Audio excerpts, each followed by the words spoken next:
इस कहानी के सभी पात्र, घटनाएं और स्थान पूरी तरह काल्पनिक है। इनका किसी भी व्यक्ति या वास्तविक घटना से कोई संबंध नहीं है।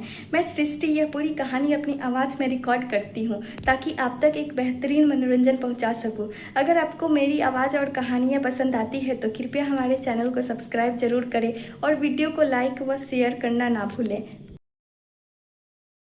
शादी एक मजबूरी थी, प्यार नहीं। भाग 12। अभी तक आपने पढ़ा। सिद्धार्थ खुश होकर त्रिशा के हाथ से क्रिस को ले लेता है और दादी माँ के साथ रूम से बाहर आ जाता है। उनके जाने के बाद त्रिशा और विक्रम एक दूसरे को देखते हैं और मुस्कुरा देते हैं। त्रिशा जल्दी से विक्रम को हग कर लेती है। विक्रम त्रिशा के बाल को सहलाते हुए, अब तुम खुश हो? त्रिशा बहुत ज़्यादा। विक्रम, हाँ, बस तुम ऐसे ही खुश रहना। त्रिशा, आप हैं तो त्रिशा है। और त्रिशा के चेहरे पर खुशी है। विक्रम, आई लव यू जान। Trisha, I love you too Vikram ji. अब आगे दादी माँ और सिद्धार्थ क्रिस को अपने साथ हॉल में लेकर आते हैं। क्रिस अभी सिद्धार्थ के गोदी में था। वहाँ पर अचानक से इतने सारे लोग को देखकर घबरा हुआ लग रहा था। सिद्धार्थ ने क्रिस के हाथ में बड़ा चॉकलेट को लेकर उसके रैप निकाल कर क्रिस की तरफ बढ़ा दिया। क्रिस सिद्धार्थ को देखते हुए एक बाइट खा लेता है। कविता भी वहाँ पर थोड़ी दूर खड़ी हुई थी। बच्चे ने उसे देखा तो उसको बुलाने लगा। दाई माँ। कविता वहाँ पर आते हुए दादी माँ से, कविता, माँ जी, बाबा आप सभी को पहली बार देख रहे हैं ना, इसलिए घबराया हुए हैं। कुछ ही दिन में आप सभी को पहचानने लगेंगे दादी माँ, इसलिए तो हमने इसे यहाँ लेकर आए हैं ताकि कि सबको धीरे धीरे पहचानने लगे। देविका मुस्कुरा कर, वैसे बच्चा बहुत प्यारा है।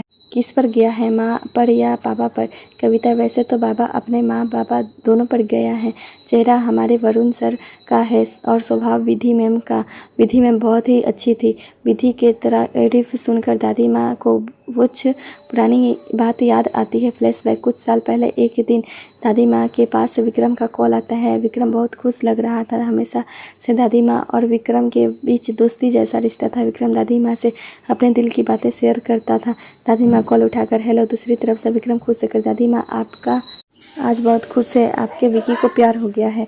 दादी माँ भी खुश हो जाती है। अच्छा, कौन है वह खुशनसीब लड़की जिसने मेरा विकी का दिल चुरा कर ले गई है? विक्रम, दादी माँ उस लड़की का नाम विधि है, बहुत ज़्यादा खूबसूरत है, मैं लफ्ज़ों में बयां नहीं कर सकता। दादी माँ विक्रम को छेड़ती हुई, अच्छा ऐसी बात है, लेकिन मुझसे तो ज़्यादा खूबसूरत नहीं होगी तेरी विधि। मैं अच्छी तरह से तुझे जानती हूँ। तूने विधि को ठीक से देखा नहीं होगा। ज़रूर आंखें में कुछ गड़बड़ होगी और उसके दांत भी बाहर निकले होंगे और उसकी हाइट तो जरूर 3 फीट की होगी। विक्रम विधि को याद करके उसमें खो सा गया था। विक्रम खोए हुए ही, नहीं दादी, मेरा विधि बहुत सुंदर है। उसकी आंखें हिरनी जैसी है जिसे देखकर मैं हमेशा खो जाता हूँ और उसकी होठ गुलाबी की पंखुड़ी जैसा है। बोलती है तो मधुर संगीत निकलता है और उसकी हाइट मुझसे थोड़ी कम है और दिखती है किसी परी की तरह। दादी माँ, तेरी विधि इतनी ही खूबसूरत है तो उसे अपने प्यार का इजहार किया है कि नहीं? नहीं तो देखना, तेरा विधि को कोई और अपना बनाकर तुझसे दूर ले जाएगा। विक्रम होश में आकर हड़बड़ाते हुए, अरे नहीं दादी माँ, मेरी विधि सिर्फ मेरी है, मैं उसे किसी और का होने नहीं दूंगा। वर्तमान में क्रिस के रोने की आवाज़ सुनकर दादी माँ की तरंगा टूटती है। दादी माँ अपने आंखों में से साफ करके अपने मन में, दादी माँ, मेरे विकी की किस्मत में विधि नाम की कोई लड़की लिखी ही नहीं थी। मेरा विकी की किस्मत में मेरी त्रिशा का नाम लिखा हुआ था, इसलिए तो बांके बिहारी जी ने दोनों का रिश्ता करवाया है। मेरे विकी विधि से इतना ज़्यादा प्यार करता था, उसे भूला कर त्रिशा को अपने दिल में जगह दिया है। इससे बड़ी खुशी मेरे लिए और क्या ही हो सकती है। त्रिशा इस घर के लिए बहुत लकी है। मेरे पूरे परिवार को समेट कर रखी हुई है, वरना आज से पहले कोई भी इस तरह से एक साथ बैठकर किसी से भी बात नहीं करते थे और ना ही एक दूसरे के बारे में फिक्र करते थे। सिद्धार्थ क्रिस को चुप कराने लगा। क्या हुआ बच्चा, आपने जीजू से गुस्सा हो गया और अपने चाचू अपने कान पकड़ कर आपसे माफ़ी मांगता है? क्रिस सिद्धार्थ के बात को सुनकर सिद्धार्थ को देखने लगा। सिद्धार्थ अपने कान को पकड़ रखा था जिस वजह से फनी लग रहा था। क्रिस चुप होकर मुस्कुराने लगा। क्रिस की रोने की आवाज़ सुनकर त्रिशा ऊपर रेलिंग के पास खड़ी होकर देखने लगे। विक्रम भी अब उसके बगल में आकर खड़ा हो गया था। विक्रम बस कुछ दिन लगेगा उससे सबके साथ घुलने मिलने में, फिर देखना क्रिस सबके साथ अच्छे से रहेगा। त्रिशा क्रिस को देखते हुए हाँ में सर हिला देती है। 2 दिन बाद 2 दिन में क्रिस सबको पहचानने लगा था। त्रिशा को मैया ही बुलाता था। बांके बिहारी जी के आरती के बाद त्रिशा ऊपर क्रिस को उसके रूम में देखने आती है। त्रिशा क्रिस को देखती है, अभी भी सो रहा था। उसके रूम का इंटीरियर बहुत अच्छा था, हर तरफ कार्टून लगे हुए थे। उसके बेड शीट से लेकर पर्दे तक भी कार्टून छपा हुआ था। त्रिशा क्रिस के बेड पर बैठकर उसके बाल को सहलाती है और झुककर उसके माथे पर किस कर लेती है। क्रिस धीरे से अपने आंखें खोलकर त्रिशा को देखता है। क्रिस अपने मासूम आवाज़ में, मैया, मैं आपके ही आने का इंतज़ार कर रहा था, इसलिए मैं अपनी आंखें नहीं खोल रहा था। मुझे सबसे पहले आपको देखना अच्छा लगता है। त्रिशा क्रिस की प्यारी बातें सुनकर उसे गोद में उठा लेती है। त्रिशा आंखों में आंसू लिए अपने मन में, क्या रिश्ता है हम दोनों के बीच, ये तो बांके बिहारी जी ने ही सुनते हैं। 2 दिन ही हुए हैं हम दोनों को मिले हुए, और हम दोनों का रिश्ता कितना गहरा हो गया है। क्रिस त्रिशा की आंखों को देखता है, उसकी आंखें हल्की नम थी। क्रिस फिर से अपनी प्यारी आवाज़ में, क्या हुआ मैया, आप रो रही हैं? त्रिशा एक हाथ से उनकी आंखें साफ करके, नहीं मैं नहीं रो रही हूँ बेटा, ये तो तुम्हारी प्यारी बातें सुनकर मेरी आंखें नम हो गई थी। चलो मैं आपको रेडी कर देती हूँ, फिर हम नीचे जाएंगे ब्रेकफास्ट के लिए। क्रिस मुंह में उंगली डालकर हाँ बोलता है। त्रिशा क्रिस को वॉशरूम में ले जाती है, उसे अच्छे से नहलाकर रेडी करती है। त्रिशा, अब आप पूरी तरह से रेडी हो। त्रिशा क्रिस के उंगली को पकड़कर रूम से बाहर आती है और अपने रूम में जाती है। विक्रम भी रेडी हो रहा था ऑफिस के लिए। दोनों को रूम में आते देख मुस्कुरा देता है। विक्रम क्रिस के आगे घुटने के बल बैठकर, तो कैसा है मेरा शेर? क्रिस, मैं ठीक हूँ पापा, आप कैसे हैं? विक्रम क्रिस के नाक को पिंच करके, मैं भी ठीक हूँ। विक्रम बोल ड्रॉल की तरफ इशारा करके, मैंने वहाँ पर चॉकलेट रखे हैं, आपके जाकर निकाल लो। क्रिस जल्दी से जाकर ड्रॉर से चॉकलेट निकालता है। तब तक विक्रम त्रिशा के गाल पर किस कर लिया था। त्रिशा मुस्कुरा कर, ये आपका बहाना अच्छा था, अगर क्रिस ने हमें किस करते हुए देख लिया होता तो। विक्रम त्रिशा के गाल पर हाथ रखकर, तो क्या होता? त्रिशा सोफे से गीला टॉवल उठाते हुए, बच्चे पर गलत असर ना पड़ता विक्रम जी। विक्रम कुछ सोचकर, वैसे तो त्रिशा में सोच रहा था कि हम क्रिस का एडमिशन किसी अच्छे से स्कूल में कर देते हैं, तुम क्या कहती हो? इन 2 दिन में क्रिस से सबके साथ मिल गया है और पहले से इसकी तबीयत में काफ़ी सुधार भी आ गया है।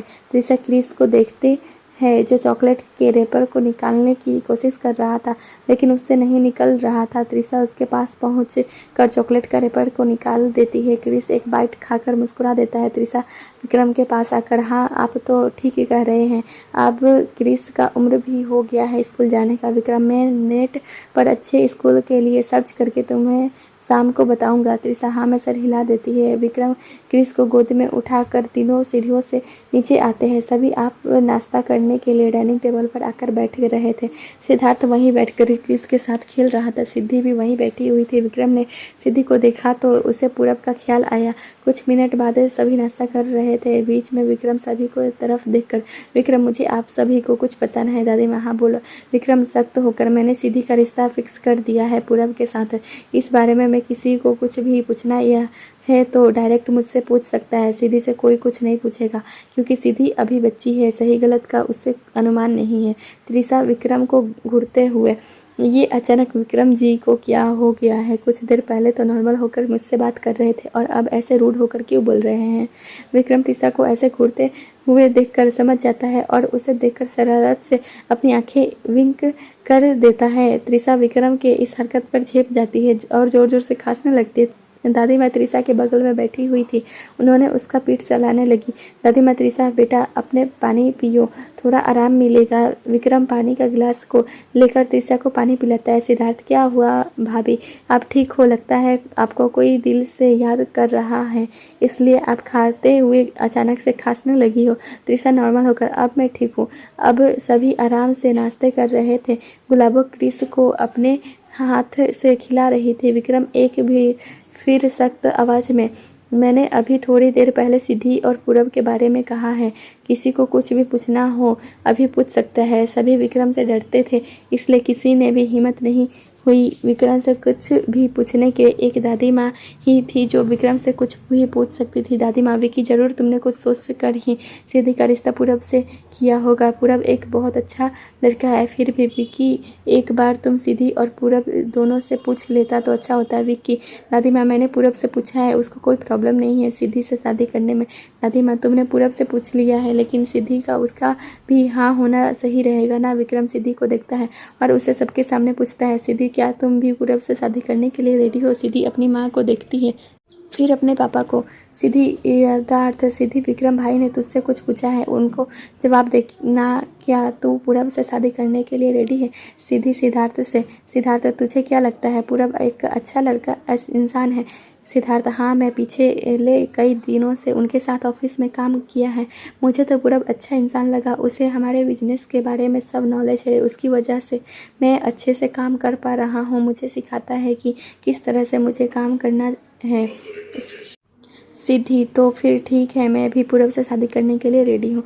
विक्रम सिद्धि को देखकर मुस्कुरा देता है, क्योंकि कुछ देर पहले ही उसने सिद्धि के पास जाकर इसी तरह से बोलने को बोला था। सिद्धि भी विक्रम की बात मानकर हाँ कह देती है। दादी माँ देविका और अखिल से तुम दोनों को कुछ बोलना है तो अभी बोल सकते हो, क्योंकि सिद्धि तुम दोनों की बेटी है। उससे अच्छे भले के बारे में सोचना का तुम दोनों का भी पूरा हक बनता है। देविका जी मुस्कुरा कर, माँ जी, जब सिद्धि के दो भाई हैं उसके फिक्र करने के लिए तो हम दोनों को कोई प्रॉब्लम नहीं है। उसके दोनों भाई उसके लिए बेहतर सोच सकते हैं, बल्कि हम तो खुश हैं कि विक्रम ने सोचा है सिद्धि के भलाई के लिए। अखिल, मैं जानता हूँ आज से पहले मैंने अपने बच्चों पर ज़्यादा ध्यान नहीं दिया था। इसके लिए मैं आप सभी से पहले से भी माफ़ी मांग चुका हूँ और आज भी आप सभी से एक बार फिर माफ़ी मांगता हूँ। मुझे माफ़ कर दीजिए। दादी माँ, चल कोई नहीं, सुबह का भूला शाम को वापस आता है तो उसे भूला नहीं कहते। अब तू अच्छे से रहना, बाकी का सोचना के लिए विकी और सिद्धार्थ है। तुझे कुछ भी सोचने की ज़रूरत नहीं है। तुझे तो तेरे दोनों बेटों पर गर्व होना चाहिए कि दोनों ने अब एक साथ सब संभाल रहे हैं। हाँ, माना कि सिद्धार्थ पहले नकारा था, अब सुधर गया है। सिद्धार्थ दादी के मुँह से अपने लिए नकारा सुनकर मुँह बना लेता है। सिद्धार्थ अपने मन में, हाँ, मैं नकारा था लेकिन अब सुधर गया हूँ। मुझे पता चल चुका है कि घर की रिस्पॉन्सिबिलिटी कैसे निभाई जाती है। कुछ देर बाद रूम में त्रिशा विक्रम को घूरते हुए पूछती है, त्रिशा, विक्रम जी, वह सब क्या था जो आप डाइनिंग टेबल पर सख्त होकर बोल रहे थे? विक्रम फाइल को अपने बैग में डालते हुए, क्या तुम किस बारे में बात कर रही हो? त्रिशा, आप कैसे अचानक से सख्त होकर बात कर रहे थे? विक्रम मुस्कुराकर, वो तो तुम कुछ देर पहले मैंने बोला उसी बारे में बोल रही हो। त्रिशा, हाँ। विक्रम, अरे कुछ नहीं, कभी कभी खुद को थोड़ा सख्त कर लेना चाहिए, इससे लोगों पर इम्प्रेशन बढ़ता है। लेकिन मैं तुम्हारे साथ हमेशा नॉर्मल ही बात करूँगा। त्रिशा एक गहरी सांस लेकर, मैं तो आपके बात को सुनकर हक्की बक्की रह गई थी, ये सोचकर कि विक्रम जी को अचानक क्या हो गया है जो इस तरह से रूड होकर बातें कर रहे हैं। दोनों बातें करते हुए एक साथ रूम से बाहर आते हैं। हॉल में सबके साथ क्रिस खेल रहा था। त्रिशा ने उसके गाल पर किस करके उसे अच्छे से रहना, मैं कुछ देर बाद घर आ जाऊंगी बोलकर घर से बाहर आ जाती है। त्रिशा गाड़ी में विक्रम त्रिशा से, त्रिशा, कल संडे है तो हम तीनों कहीं घूमने चले? त्रिशा खुश होकर, हाँ, क्रिस भी हमारे साथ आएगा ना? विक्रम, ऑफ कोर्स आएगा, उसी के लिए तो मैंने ये प्लान बनाया है, क्रिस को भी बाहर आकर अच्छा लगेगा। त्रिशा, तो हम इसे छोटे सा पिकनिक ही मान लेते हैं। विक्रम, त्रिशा के चेहरे पर खुशी देखकर वह भी खुश था। विक्रम, हाँ ठीक है, पिकनिक पर आएंगे हम लोग कल। त्रिशा मुस्कुराकर, थैंक यू विक्रम जी। विक्रम, अब इसमें थैंक यू की ज़रूरत नहीं थी। त्रिशा, अच्छा वो कैसे? विक्रम, तुम मेरे गाल पर किस कर देती तो मैं उससे तुम्हारा थैंक यू समझ लेता है। त्रिशा शरारत से, ठीक है, अगली बार मैं आपको थैंक यू बोलने की जगह किस करूँगी, आप समझ जाना कि मैंने आपको थैंक यू बोला है। विक्रम, तुम अगली बार से क्यों ऐसा करोगी? तुम आज से ही ऐसा कर सकती हो, आज से का मतलब अभी से। त्रिशा, अपनी बहू जा कर, लेकिन मैंने तो आज आपको थैंक यू बोल दिया है, उसका क्या? विक्रम मासूम सा शक्ल बनाकर, अच्छा, इसका मतलब तुम मुझे दोबारा किस नहीं करोगी? त्रिशा मन ही मन मुस्कुरा रही थी। विक्रम के शक्ल को देखकर विक्रम किसी मासूम बच्चे जैसा लग रहा था। थोड़ी देर बाद विक्रम की गाड़ी त्रिशा के स्कूल के गेट के पास रुकती है। त्रिशा विक्रम की गाल को अपने होठों से छू लेती है। विक्रम के चेहरे पर एक मुस्कान खिल जाती है। त्रिशा गाड़ी के दरवाजे को खोलते हुए, आप अब खुश हैं? विक्रम मुस्कुराकर हाँ में सिर हिला देता है। त्रिशा गाड़ी से बाहर आकर उसे बाय बोलती है। विक्रम गाड़ी को स्टार्ट कर आगे बढ़ा देता है। ऑफिस में सिद्धार्थ अपने केबिन में काम कर रहा था। किसी ने उसके केबिन को डोर नॉक किया। सिद्धार्थ कम इन बोलता है तो कोई अंदर आता है। सिद्धार्थ ने अपनी नज़र उठाया, फिर ऊपर नहीं देखा था कि कौन आया है। केबिन में किसी की प्यारी आवाज़ सुनकर सिद्धार्थ उस लड़की के तरफ देखता है। गिनी इस वक्त अपने हाथ में फाइल पकड़े खड़ी हुई थी। गिनी फाइल को सिद्धार्थ के तरफ बढ़ाकर, सर फाइल आपने मंगाया था।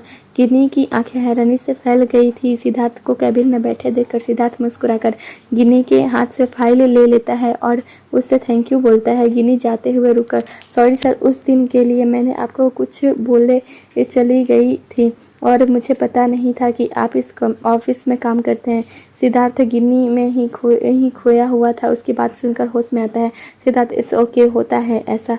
वैसे आपका नाम क्या है? गिन्नी अपना नाम बताने वाली थी कि पूरा केबिन में गिन्नी से कोई इस वक्त सिद्धार्थ के केबिन में देखकर समझ गया कि गिन्नी जरूर फाइल लेकर आई होगी। पूरा मुस्कुराकर गिन्नी से, अरे तुमने फाइल को सिद्धार्थ सर को दे दिया? गिन्नी खुद को पूरब के सामने नॉर्मल करके, हाँ दे दिया है, और कुछ देर बाद तीसरी फाइल भी कंप्लीट हो जाएगी, उसे भी मैं सर तक पहुंचा दूंगी। पूरब, तो ठीक है, तुम बाहर चलो, बाहर मेरा इंतज़ार करना, मुझे तुमसे कुछ ज़रूरी बात करनी है। गिनी हाँ में सर हिला देती है और केबिन से बाहर आ जाती है। केबिन से बाहर आकर सीधा कैंटीन की ओर चल देती है। कुछ मिनट बाद पूरब भी वहाँ पहुँच जाता है। पूरब गिनी के पास चेयर पर बैठते हुए, तुम कैसी हो गिनी? गिनी, ठीक हो, आप कैसे हो? और कहते क्यों रुक जाती है। पूरब गिन्नी के और कहने का मतलब को समझ जाता है। पूरब, और सब ठीक है, मेरी बात सीधी से हो गई है, वह भी मुझसे शादी करने के लिए रेडी है। गिन्नी अपने दिल पर पत्थर रख कर पूरब को से वह बात पूछ ही लेती है जिससे उसने कब से पूछने के बारे में सोच रखी थी। गिन्नी, आप दोनों के बीच प्यार नहीं होता हुए भी आप दोनों एक दूसरे के साथ पूरी ज़िंदगी कैसे रह सकते हैं? पूरब वेटर को 2 कप कॉफ़ी लाने को बोल देता है। पूरब हल्की मुस्कान के साथ, यही इस दुनिया का दस्तूर है गिन्नी। 2 अनजान आदमियों के बीच प्यार ना होते हुए भी एक दूसरे के साथ पूरी ज़िंदगी रह लेते हैं और 2 प्यार करने वाले कभी भी एक साथ नहीं रह पाते हैं। गिन्नी, फिर भी कितना अजीब लग रहा होगा ना एक दूसरे के साथ रहना। विक्रम, अजीब क्यों लगेगा गिन्नी? पंखे बिहारी जी ने खुद जोड़ी बनाई है, तुमने देखा तो होगा। विक्रम सर और त्रिशा मैम को दोनों भी तो पहले से कभी भी एक दूसरे को देखा नहीं था और मिले भी नहीं थे, फिर लेकिन आज दोनों एक दूसरे के इतने करीब आ गए हैं कि विक्रम सर को त्रिशा मैम से प्यार हो गया है। दोनों एक दूसरे के साथ बहुत खुश है। शादी के बाद भी प्यार हो सकता है गिन्नी आंखों में आंसू लिए, तो फिर आप दोनों की शादी कब है? विक्रम, अभी कुछ दिन वक्त है। उसी समय वेटर 2 कॉफ़ी लाकर टेबल पर रख देता है। दोनों अपना अपना कॉफ़ी पीते हैं और अपने काम पर चले जाते हैं। सिद्धार्थ अपने केबिन में बैठकर गिन्नी के बारे में सोचे ही जा रहा था क्योंकि 2 बार उसकी मुलाकात उस खूबसूरत लड़की से हुई है, मगर उसने अभी तक उसका नाम पता नहीं कर पाया था। सिद्धार्थ, अपने आप से धिक्कार है तुझे सिद्धार्थ, तू अभी तक उस लड़की का नाम तक पता नहीं जान पाया, फिर भी तू उससे अपनी ज़िंदगी में शामिल कैसे करना चाहता है? अब बहुत हो गया, मुझे आज उसका नाम जानना है, फिर उसके लिए मुझे किसी से भी पूछना क्यों ना पड़े उस लड़की का नाम की। तभी उसके दिमाग में त्रिशा का ख्याल आता है, क्यों ना इसमें भाभी का मदद ले लूँ, उसके दिमाग में कोई प्लान हो। उसी समय त्रिशा के पास कॉल लगा देता है। त्रिशा इस वक्त स्कूल में थी। उसने अपने मोबाइल में सिद्धार्थ का नाम फ्लैश होते देखा तो कॉल तुरंत रिसीव कर लिया। त्रिशा जल्दी से, सिद्धार्थ क्या हुआ? आप इस वक्त कॉल लगाएं, ज़रूरी कोई बात होगी। क्रिस ठीक तो है ना? कहीं क्रिस मुझे याद करके रो तो नहीं रहा है ना? सिद्धार्थ, भाभी 1 सेकेंड, आप मेरी बात को तो सुन लीजिए। क्रिस बिल्कुल ठीक है और घर पर ही है। मैं अभी थोड़ी देर पहले दादी माँ से बात कर हुए मैं तो आपके पास इसलिए कॉल किया कि मुझे आपको कुछ बताना है। त्रिशा, क्रिस ठीक है ये जानकर एक गहरी सांस लेती है। त्रिशा, हाँ बोले सिद्धार्थ, आप मुझे क्या बताना चाहते हैं? सिद्धार्थ मुस्कुराकर, भाभी मुझे प्यार हो गया है, पहली नज़र वाला प्यार। मैंने आपको कब से बताना चाहता, लेकिन इन दोनों इतना कुछ हो गया कि मुझे आपको बताने का मौका नहीं मिला। त्रिशा मुस्कुरा कर, अच्छा इसका मतलब आपने मेरे लिए देवरानी ढूंढ लिया है, क्या नाम है उसका, ज़रा मुझे भी तो पता चले मेरी होने वाली देवरानी का। सिद्धार्थ उदास होकर, भाभी अभी तक मुझे उसका नाम ही नहीं पता है, हमारे ऑफिस में काम करती है त्रिशा, तो फिर आप ही उसका नाम जानने की कोशिश कीजिए या पूरब जी से ही पूछ लीजिए, पूरब जी को ज़रूर पता होगा उस लड़की के बारे में। सिद्धार्थ मासूमियत से, भाभी पर कैसे पूछूंगा मैं। त्रिशा सिद्धार्थ को समझाती है, देखिए ये काम आपको ही करना पड़ेगा सिद्धार्थ जी, आपको ही उस लड़की के बारे में जानकारी निकलवानी पड़ेगी। सिद्धार्थ, ठीक है भाभी, कुछ देर और बात करने के बाद कॉल कट कर देते हैं। अब ऑफिस का टाइम ख़त्म होने लगा गया था, सभी धीरे धीरे ऑफिस से जाने लगे। गिन्नी को थोड़ा और काम था, इसलिए कुछ देर और काम करने के बाद वो भी अपने डेस्क से उठकर जाने लगी। जल्दी जल्दी ऑफिस से बाहर निकल रही थी कि दूसरी तरफ से आ रहे किसी से टकरा जाती है, जिससे उसका हेड बैग नीचे गिर जाता है। सिद्धार्थ त्रिशा को वहाँ पर देखकर उसकी आंखें चमकने लगा। आगे आकर उसने खुद पहले से उससे माफ़ी मांगने लगा और साथ में उसका बैग भी उठा लिया। सिद्धार्थ, सॉरी मैंने देखा नहीं गिनी, इट्स ओके, इसमें सिर्फ आपकी ही गलती नहीं है, मुझे भी देखकर चलना चाहिए। इतना बोलकर गिनी जल्दी से ऑफिस से बाहर निकल जाती है। बाहर आकर टैक्सी के आने का इंतजार करते हैं। सिद्धार्थ को बहाना मिल गया था गिनी से बात करने का, इसलिए वह भी जल्दी से पार्किंग से अपना गाड़ी निकाल कर गिनी के सामने रोक देता है। सिद्धार्थ गाड़ी के शीशे को नीचे करके, एक्सक्यूज़ मी, आइए मैं आपको आपके घर तक ड्रॉप कर देता हूँ, पता नहीं आपको टैक्सी कब तक मिल सकती है, आप मुझ पर विश्वास कर सकती हैं, मैं ऐसा वैसा लड़का नहीं हूँ। सिद्धार्थ के बहुत कहने पर गिनी को मजबूरन उसके साथ बैठना पड़ा। सिद्धार्थ खुश था कि चलो मानी तो सही गाड़ी में बैठने के लिए। गिनी पीछे बैठने जा रही थी, इसकी सिद्धार्थ ने जल्दी से आगे का दरवाज़ा खोल दिया। गिनी आकर आगे की सीट पर बैठ गई। सिद्धार्थ उसे सीट बेल्ट लगाने को बोलता है। गिनी कोशिश कर रही थी बेल्ट लगाने की, लेकिन उससे लगे नहीं रहा थी।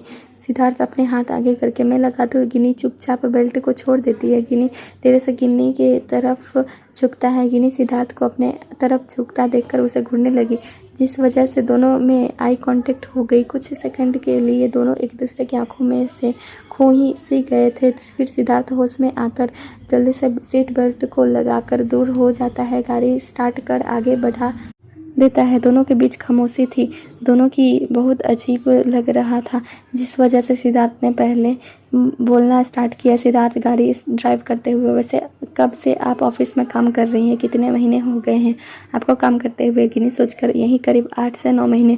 सिद्धार्थ, ओह क्या बात है, इस हिसाब से आप तो पुरानी एम्प्लॉय हुई।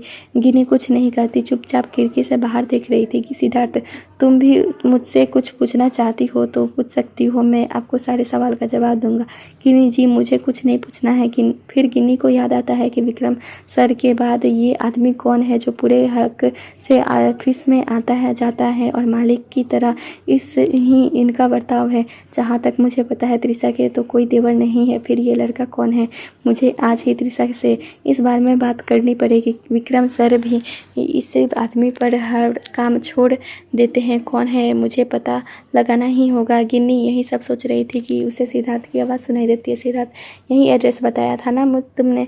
गिनी ने बाहर देखा तो सच में वो लोग पहुंच गए थे। गिनी, हाँ यही एड्रेस है, थैंक यू मुझे ड्रॉप करने के लिए। इतना बोलकर गिनी जल्दी से गाड़ी से बाहर आ जाती है और अपने घर के तरफ चली जाती है। गिनी जैसे ही वहाँ से चली गई, सिद्धार्थ को याद आया कि उसने तो उसका नाम पूछा ही नहीं। सिद्धार्थ से स्टीयरिंग व्हील पर हाथ मारते हुए, ओ शिट, मैंने तो उसका नाम पूछना ही नहीं, अब मैं भाभी से क्या बोलूँगी कि मैंने उसे उसके घर ड्रॉप किया और उसका नाम ही नहीं पूछना भूल गया।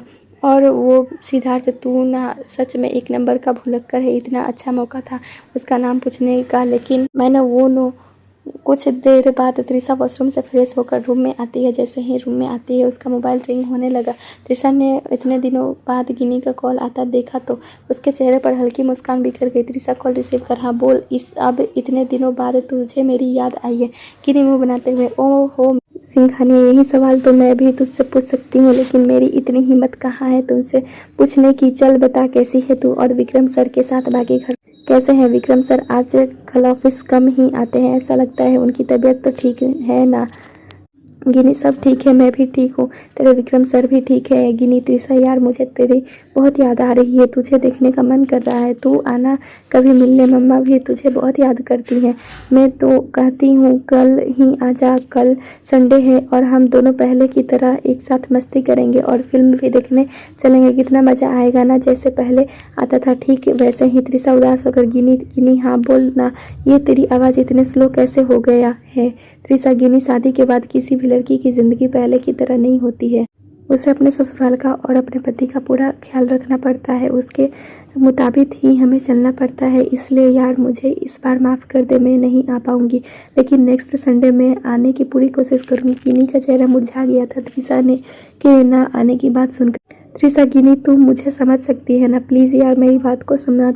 गिनी उदासी को छुपाते हुए अपने नम आंखों से आंसू साफ करके गिनी हल्की मुस्कान के साथ तू माफ़ी क्यों मांग रही है, तेरा कहना सही है, ये तो हम लड़कियों की किस्मत में लिखा हुआ होता है, शादी के बाद हमें ससुराल वालों के साथ समझौता करना पड़ता है, तू मेरे लिए टेंशन मत लेना, हम किसी और दिन मिल लेंगे। त्रिशा मुस्कुरा कर हाँ हम ज़रूर मिलेंगे और मुझे तुझे कुछ बताना है। गिनी त्रिशा इतना बोल पाई थी कि क्रिस रूम में मैया मैया बोलते हुए त्रिशा के पास आ जाता है। क्रिस अपनी प्यारी सी आवाज़ में मैया मैंने आपको बहुत मिस किया है, क्या आप भी मुझे मिस किया, देखो चाचू ने मुझे चॉकलेट दिया है। दूसरी तरफ से गिनी को क्रिस की आवाज़ सुनाई दे रही थी, उसने त्रिशा से पूछ लिया कि ये छोटे बच्चे की आवाज़ कहाँ से आ रही है और किसे मैया बोल रहा है। त्रिशा एक मिनट गिनी, मैं तुझे सारी बातें बताती हूँ। इतना बोलकर त्रिशा क्रिस को चॉकलेट के रैपर को निकाल कर उसे सोफे पर बिठा देती है, उसे चॉकलेट को पकड़ा कर खाने को बोलती है। क्रिस मजे से चॉकलेट खा रहा था, ये देखकर त्रिशा मुस्कुरा देती है और फिर गिनी से बात करती है। गिनी यार ये सब हो क्या रहा है, तू एक मिनट बोलकर क्या कर रही है थी। त्रिशा ने अब गिनी को सारी बातें बता दी जो अभी कुछ दिन पहले उसके साथ हुआ था। गिनी सारी बातें सुनकर सदमे में चली गई थी, फिर कुछ देर में खुद को संभाल कर यार तू तो अभी से माँ बन गई है, तूने बिल्कुल सही किया है उस बच्चे को अपना कर। वैसे उसके मम्मी पापा इस वक्त कहाँ हैं, अगर किसी दिन वो वापस आकर बच्चे को वापस ले गए तो तू क्या करेगी। त्रिशा मुस्कुरा कर पता नहीं यार, लेकिन फिलहाल अभी तो ऐसा नहीं होगा। और रही उनके मम्मी पापा की बात तो इस बारे में मुझे नहीं पता है कि वो लोग कहाँ है। गिनी हंसते हुए लेकिन इसमें मेरा भी फ़ायदा हो गया है, मैं भी मासी बन गई हूँ, तू अपने क्रिस को बोलना कि वो मुझे मासी बुलाए। त्रिशा तुझे कहने की ज़रूरत नहीं है, किसी दिन आना घर, तुझे क्रिस से मिलवाती हूँ। और कल मैंने और विक्रम जी ने क्रिस के साथ घूमने जाने का प्लान बनाया है, इसलिए मैं तुझसे कल नहीं मिल सकती हूँ, लेकिन नेक्स्ट संडे हम लोग ज़रूर मिलेंगे। गिनी मुस्कुराकर हाँ, और साथ में क्रिस भी हम लोगों के साथ रहेगा। दोनों एक दूसरे की बात करके कॉल कट कर देते हैं। गिनी अपने सिर पर खुद समेट लगाते हुए गिनी खुद से मैं भी ना इन बातों के चक्कर में त्रिशा से ये पूछना भूल ही गई कि विक्रम सर का कोई भाई भी है जो आजकल वह भी ऑफिस जाता है। चल कोई ना किसी और दिन पूछ लूँगी। गिनी से बात करने के बाद त्रिशा क्रिस के पास जाकर बैठ जाती है। क्रिस अपने चॉकलेट को त्रिशा की तरफ बढ़ा देता है। त्रिशा आप खाओ बच्चा, मैं चॉकलेट नहीं खाती। क्रिस मुस्कुराकर मैया ज़्यादा चॉकलेट खाने से क्या दांत खराब हो जाते हैं, पापा बोलते थे, इसलिए मैं ज़्यादा चॉकलेट नहीं खाता था।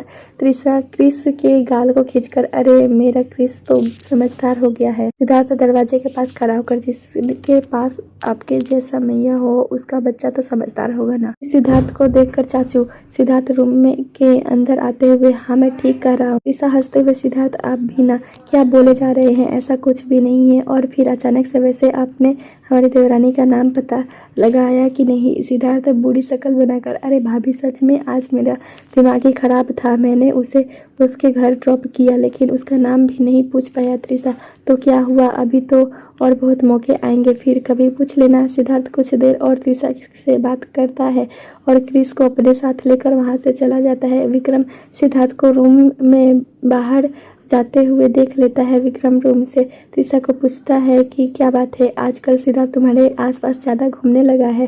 त्रिशा विक्रम के ब्लेजर को निकालते हुए मुस्कुरा कर त्रिशा आपके भाई को प्यार हो गया है आजकल, इसलिए बेचारे को अभी तक उस लड़की का नाम भी नहीं पता है। और हंसने वाली बात यह है कि जनाब ने आज उस लड़की को उसके घर ड्रॉप भी किया है और नाम पूछना ही भूल गए। विक्रम भी मुस्कुराते हुए त्रिशा की बात सुनकर इसका मतलब वो हमारी लड़की कि हमारे ही ऑफिस में काम करती है। त्रिशा: हाँ, और ऑफिस में 3 बार मुलाकात भी हो गई है। विक्रम: चलो अच्छा हुआ कि सिद्धार्थ सुधर रहा है, वरना मुझे तो लगा था कि सिद्धार्थ कभी सुधर भी नहीं सकता है। कोई लड़की उसे पसंद तो आई है, तुम उसे जानती नहीं हो, पहले उसे कोई भी देख लेता तो उसे गुंडा जरूर समझता। त्रिशा: वक्त के साथ सब सुधर जाते हैं विक्रम जी, प्यार एक ऐसी चीज़ है जो इंसान को सुधरने पर मजबूर कर देती है। प्यार में बहुत शक्ति होती है। विक्रम त्रिशा को अपने पास खींचकर उसके कमर को अपने दोनों हाथ को रख देता है। विक्रम प्यार से त्रिशा को देखते हुए: जिस तरह से तुम्हारे प्यार ने मुझे बदल दिया त्रिशा, आप ये कह रहे हैं विक्रम जी। विक्रम त्रिशा के गाल पर एक हाथ को रखकर: ये सच है जान, पहले मैं भी रूड था, मुझे घर वालों की कभी परवाह ही नहीं थी। एक दादी माँ ही थी जिन्हें मैं बहुत अहमियत देता था, लेकिन जब मैं तुमसे मिला हूँ मेरे अंदर जैसे एक जोश आ गई हो। तुम्हारे मेरे ज़िंदगी में आने से मैं खुद को पूरा समझने लगा हूँ, वरना पहले मुझे ऐसा लगता था जैसे मैं खाली हूँ। मुझे किसी ऐसे की ज़रूरत है जो मुझे पूरा कर दे, और वह कमी तुमने पूरा कर दिया है। इतना बोलकर विक्रम त्रिशा को बाहों में भर लेता है। त्रिशा विक्रम के बाहों में सिमट कर खुद से वादा करती है कि वो हमेशा विक्रम जी को ऐसे ही प्यार करती रहेगी, उसको एक पल के लिए भी अकेला नहीं छोड़ेगी। विक्रम: क्या हुआ त्रिशा, तुम कुछ बोल क्यों नहीं रही हो? त्रिशा: आपने इतना कुछ बोल दिया है कि मेरे पास आपके कहे शब्द के आगे कुछ भी कहने की हिम्मत नहीं हो रही है, लेकिन आज मैं आपसे वादा करती हूँ कि मैं आपको कभी भी अकेला नहीं छोड़ूंगी, आपके हर कदम पर कदम मिला कर चलूंगी।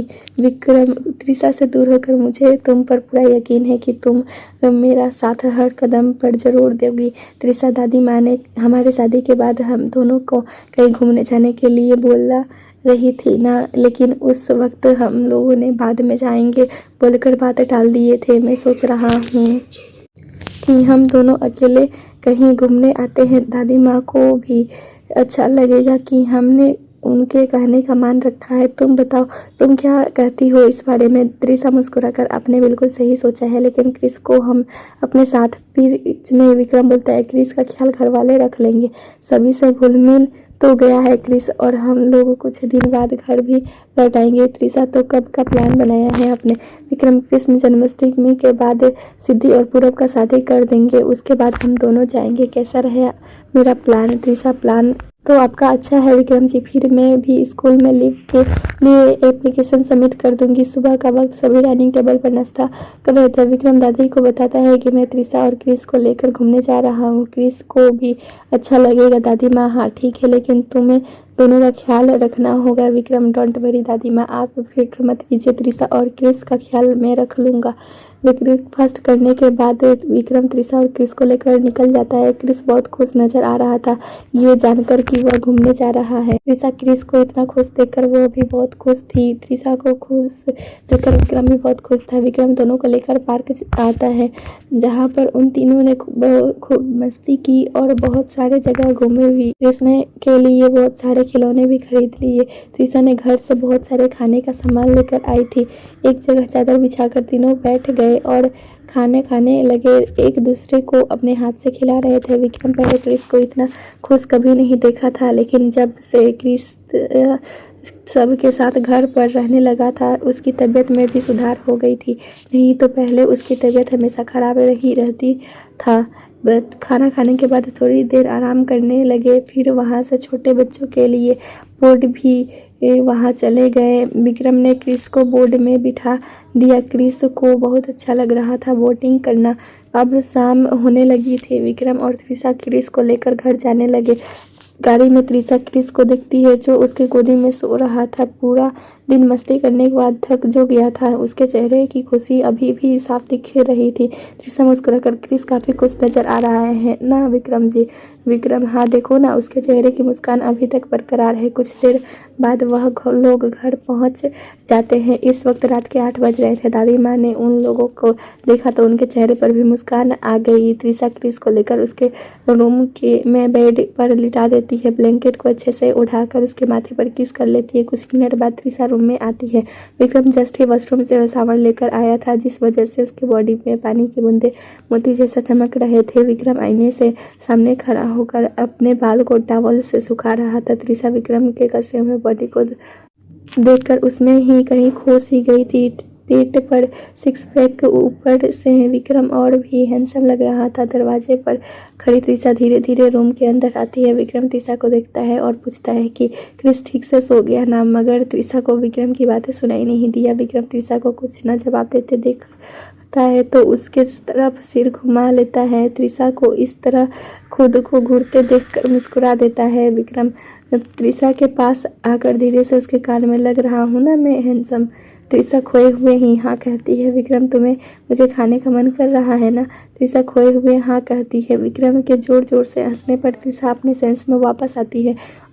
तब उसे रियलाइज होता है कि वह क्या बोल दिया और शर्माते हुए वॉशरूम में चली जाती है। विक्रम त्रिशा के हाथ को पकड़ लेता है। त्रिशा जाते हुए रुक जाती है। त्रिशा शर्माते हुए मुझे वॉशरूम जाने है विक्रम जी। विक्रम हाँ चली जाना, 1 मिनट बोलकर उनका हाथ छोड़ देता है। कबर्ड को खोलकर कुछ ढूंढता है और कुछ मिनट बाद एक क्वेरी बैग लाकर त्रिशा के हाथ में रख देता है। विक्रम आज की रात मैं चाहता हूँ कि तुम इसे पहनो। त्रिशा विक्रम को हैरानी से देखती है।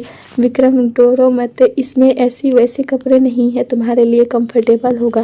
त्रिशा वॉशरूम में चली जाती है। कुछ देर बाद त्रिशा रूम में वापस आती है। विक्रम पूरे रूम कैंडल जला रहा था। वॉशरूम के दरवाजे के खुलने की आवाज सुनकर वॉशरूम की तरफ देखता है। त्रिशा इस वक्त रेड कलर की नाइटी पहन रखी थी, ऊपर से उसने जैकेट भी पहन रखा था। फिर भी त्रिशा इस वक्त बहुत खूबसूरत लग रही थी।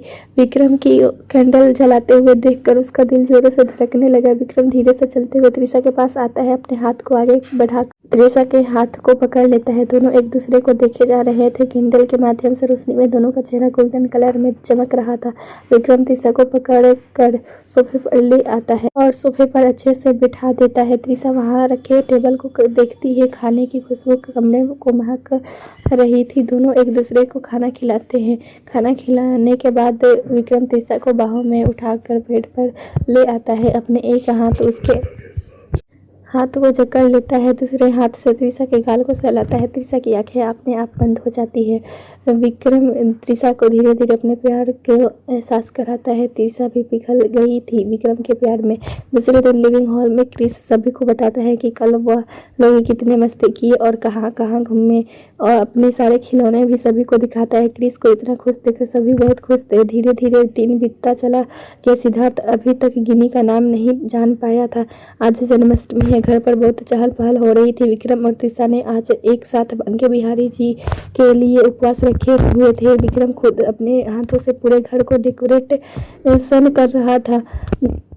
सिद्धार्थ और पूरब दोनों उसके हेल्प कर रहे थे। पूरब और सिद्धि के बीच अब काफी बातचीत होती थी। सभी को अब पता चल चुका था कि दोनों की शादी होने वाली है। पूरब भी सबको बहुत पसंद था। देखते ही देखते अब शाम होने लगी थी।